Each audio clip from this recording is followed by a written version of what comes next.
Direktur Utama PLN Sofyan Basir menjalani pemeriksaan KPK terkait kasus dugaan suap usulan penganggaran proyek pembangunan infrastruktur energi baru dan terbarukan di Kabupaten Deiyai, Papua. Untuk mengetahui informasi terkini, kita langsung bergabung dengan rekan Cikal Multazam dan juru kamera Franciscus Menta langsung dari gedung KPK Jakarta Selatan. Ya, Cikal, bagaimana tanggapan Sofyan Basir terkait kasus dugaan suap proyek ini?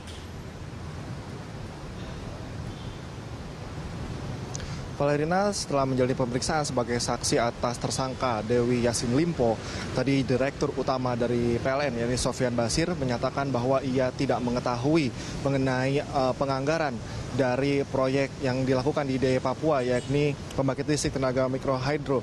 Ia tadi juga menyampaikan bahwa ada perbedaan pembahasan anggaran antara APBN dan juga APLN.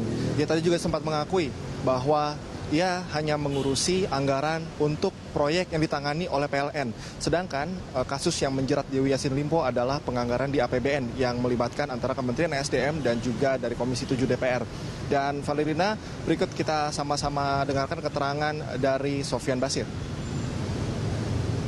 Keterangannya kasih tahu bahwa khusus yang kasusnya kemarin di Papua itu bukan dana PLN, ya, tidak ada anggaran PLN, itu murni APBN, jadi tidak masuk ke PLN. Ya, terus kita jelasin prosedurnya kalau yang APLN, yang anggaran PLN, kita jelaskan juga bagaimana IDP, ya kan, bagaimana juga PLTMH, mikro, hidro, kita jelaskan semua. Jadi ada anggaran PLN dari PLN, ada dong, biar dia aja. Ada yang dari PLN, ada yang dari APBN. Nah, khusus yang APBN itu karena itu proyeknya SDM, bukan proyeknya PLN. Dulu tahun 2015 memang kami tidak lagi menangani proyeknya APBN.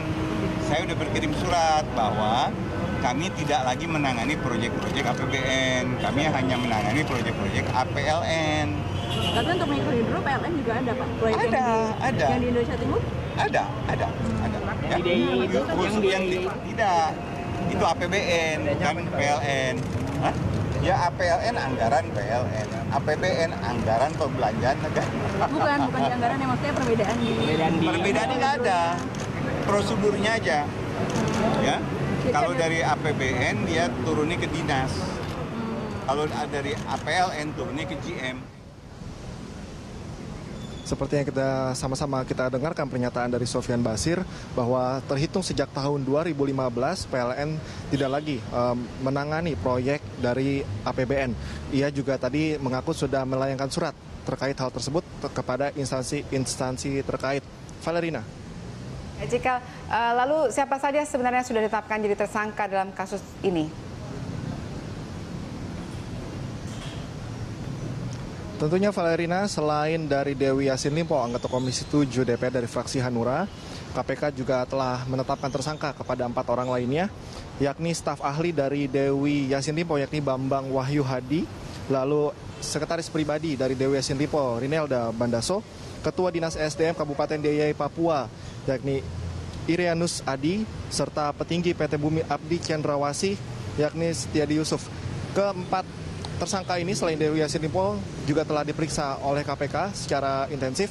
Kami juga mendapatkan beberapa waktu yang lalu Wakil Ketua KPK yakni Laode M. Yusuf telah mengatakan bahwa KPK masih terus mendalami kasus ini untuk nantinya akan dibuka apakah ada tersangka-tersangka lain yang terlibat dalam proyek ini. Dan saya ingin mengingatkan kembali bahwa KPK pada kasus ini berhasil melakukan operasi tangkap tangan di mana KPK berhasil mengamankan uang sejumlah 177.700 dolar Singapura atau setara dengan 1,7 miliar rupiah. Valerina. Baik, terima kasih Cikal Multazam dan juru kamera Franciscus Menta yang melaporkan langsung dari gedung KPK Jakarta.